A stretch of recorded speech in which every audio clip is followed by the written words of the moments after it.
Welcome to smart wrestling channel. சில இம்பார்ட்டண்டான wrestling news தான் பார்க்க போகிறோம். அதுக்கு முன்னாடி சேனலை சப்ஸ்கிரைப் பண்ணிட்டு லைக் ஒன்று தட்டி விட்டு பாருங்கள். நண்பர்களே, ஓபா ஃபெமி ஓப்பன் சேலஞ்ச் விட்ருக்காரு. இது வந்து பார்த்தீங்கன்னா யாரை எக்ஸ்பெக்ட் பண்ணுவா? இப்போ திடீர்னு ரூமர் என்ன சொல்கிறாங்கன்னா, பிராக் லெஸ்னர் திரும்ப வந்து ஓபா ஃபெமியை ஓப்பன் சேலஞ்ச் பண்ணி ஓபா ஃபெமியை பீட் பண்ணுவாருன்ற மாதிரி சொல்லிட்டு இருக்காங்க. நண்பர்களே, அது நடக்காது. இப்போ சொல்கிறது ரைட்டு தான். இப்போ ஆல்ரெடி ஓபா ஃபெமியும் டபிள்யூடபிள்யூ ரொம்ப வருஷமாக இருந்து இப்போ இந்த மாதிரி நடந்திருந்தால் பிராக் லெஸ்னர் மேபி வரலாம். ஆனால் பிராக் லெஸ்னர் ரிட்டையர் ஆகிட்டாரு, அது அஃபிஷியல் ஆகிடுச்சு. ஓபா ஃபெமியோட ஓப்பன் சேலஞ்சை யாரை அக்செப்ட் பண்ண போகிறாங்கன்னு தெரியல. பட் இது பெரிய ஃபியூடாக இருந்தால் இது நைட் ஆஃப் த சாம்பியனில் தான் நடக்குன்ற மாதிரி சொல்லியிருக்காங்க. எதை வச்சு சொல்கிறேன்னா, பேக்லேஷில் நடக்காதுன்னு சொன்னால் பேக்லேஷில் 5 மேட்ச் தான் நடக்கும். ஆல்ரெடி மண்டே நைட் ராலேருந்தே 3 மேட்ச் பார்த்தீங்கன்னா அஃபிஷியல் பண்ணிட்டாங்க. மீதமுள்ள 2 மேட்ச் ஸ்மாக் டவுன்லேருந்து அஃபிஷியல் பண்ணுவாங்க. ஆமாம், ஸ்மாக் டவுன்லேருந்து 2 மேட்ச் அஃபிஷியல் பண்ணுவாங்க. இந்த வாரத்திலே தெரிஞ்சிடும்.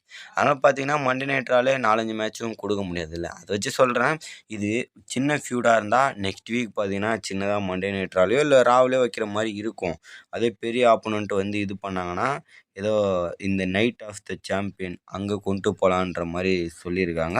ஆக மொத்தம் நைட் ஆஃப் த சாம்பியன் இருப்பார். பேக்லேஷில் இருக்கிறதுக்கும் சில பாசிபிலிட்டி இருக்குது. அதுக்கடுத்து வந்து பார்த்தீங்கன்னா, கோடி ரோஸ் சாம்பியன்ஷிப் எப்போ தான் ப்ரோ லாஸ் பண்ணுவாருன்னு கேட்டிங்கன்னா, அதுக்கான விடை யாருக்குமே கிடையாது. ஏன்னா ட்ரிபிள் ஹெச் அந்தமாரி தன்னோட காயாக பார்த்துட்ருக்காரு. அவர் டைட்டில் தோக்குற நிலமை வந்தாலும் தோக்க வைக்க மாட்டுறாரு.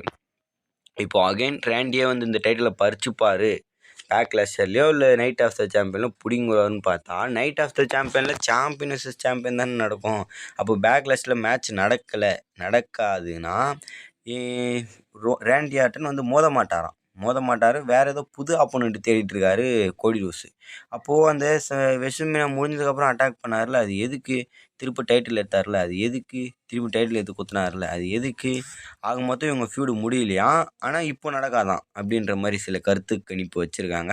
இதுலேருந்து என்ன தெரியுது? ரேண்டி ஆர்டன் இருக்க போகிறதில்ல. இதுக்கப்புறம் பார்த்தீங்கன்னா ரேண்டி ஆர்டன் வரமாட்டாருன்னு நினைக்கிறேன்.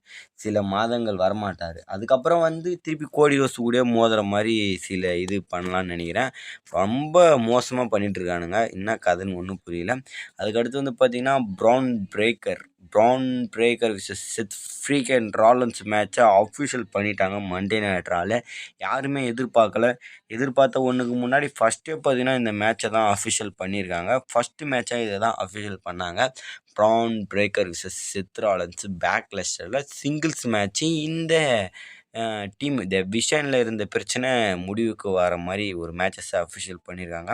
முடிவுக்கு வருமானு கேட்டிங்கன்னா தெரியல. வரத்துக்கும் வாய்ப்பு இருக்குது. இன்னும் ஒரு வாரம் தான் குறுக்க இருக்குதுன்னு நினைக்கிறேன். அந்த ஒரு வாரமே தரமாக பார்த்திங்கன்னா ஒரு ப்ராவில் ஒன்று பார்க்கலாம். ஆல்ரெடி ப்ராலெல்லாம் நடந்தது. ஒரு செக்மெண்ட் வேறு தரமாக சித்ராலன்ஸு கிக் ஆஃப் பண்ணி வச்சு டாப் நேச்சுரலாக கட் பண்ணார்.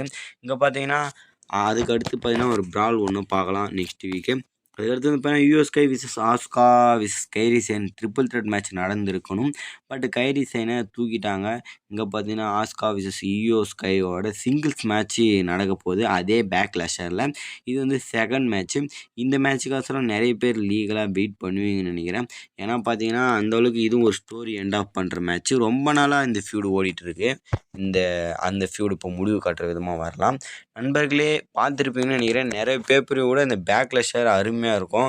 வெசமினா முடிஞ்சு என்ன தான் மொக்கையான பேப்பரையும் முதல்ல எது நடக்காதுனாலும் சில பெரிய பெரிய விஷயங்கள் பண்ணுவாங்க. பெரிய பெரிய டீம் வந்து பிரிவு சாம்பியன்ஷிப் மேட்ச் வச்சாலும் சாம்பியன்ஷிப் கை மாறிடும்ன்ற மாதிரி. போன வருஷமே ஜான்சனா சாம்பியன்ஷிப் வின் பண்ணுவோம், ரேண்டி ஆர்டன் அதை பிடிங்கிடுவாருன்ற மாதிரி எதிர்பார்ப்பில் போனோம். இப்போ அந்த மாதிரி தான் செத்ராலன்ஸ்னு பாருங்க, ஜாக் ஆஃப் ஆட் விசஸ் ரோமனு. இப்போ ஜாக் ஆஃப் ஆட் ஒரு வேளை வின் பண்ணுறாரோன்ற எதிர்பார்ப்பும் இருக்குது, யாருன்னா ஹெல்ப் பண்ணி. இதெல்லாம் வச்சு பார்க்கும்போது பேக்லெஸ் பேப்பரையோ பரவாயில்ல, அருமையாக நடத்துகிறானுங்க. சில மெயினான பேப்பரையோ கூட அந்தளவுக்கு இல்லை. அது மாதிரி பார்த்தீங்கன்னா 3வது மேட்சாக ரோமன் ரெயின்ஸ் விசஸ் ஜாக் ஆஃப் ஆட் மேட்சை மெயின் ஈவெண்ட்டில் அஃபிஷியல் பண்ணியிருக்காங்க. மெயின் ஈவெண்ட் மண்டே நைட்டரோட மெயின் ஈவெண்ட்டில் பேக்லேஷோட மெயின் ஈவெண்ட்டுக்கு சாம்பியன்ஷிப்பை அஃபிஷியல் பண்ணியிருக்காங்க. ரோமன் ரெயின்ஸ் ரொம்ப பார்த்தீங்கன்னா ஜாக் ஆஃப் ஆட்டை பற்றி கீழ்த்தனமாக பேசிட்டாரு. ஜாக் ஆஃப் ஆட்டோ அதை பார்த்துட்டு பொறுக்க முடியல. ரோமன் ரெயின்ஸ் கைத்தை பிடிச்சி நல்லா ஐத்தி விட்டு போயிட்டாரு. அங்கே ரோமன் ரெயின்ஸ் அஃபிஷியல் பண்ணுறாரு. ஜாக் ஆஃப் ஆட் நான் தரேன்டா உனக்கு ஆப்பர்ச்சுனிட்டி, இந்த சாம்பியன்ஷிப் அவசரம் பேக்லேஷில் சந்திக்கலான்ற மாதிரி சொல்லியிருக்காங்க. நெக்ஸ்ட் வீக் மண்டே நைட் ராலையும் இவங்க 2 பேரும் இருப்பாங்கன்னு நினைக்கிறேன். அவ்வளோதான் நண்பர்களே. வேறு ஏதோ சூப்பர் ஸ்டார் பற்றி அப்டேட் நியூஸஸ் வேணுன்னா மறக்காமல் கமெண்ட் பண்ணுங்கள். சேனலை சப்ஸ்கிரைப் பண்ணிட்டு லைக் ஒன்று தட்டி விட்டு பாருங்கள். அப்போ தான் கொஞ்சம் வீடியோ போட மோட்டிவேஷனாக இருக்கும்.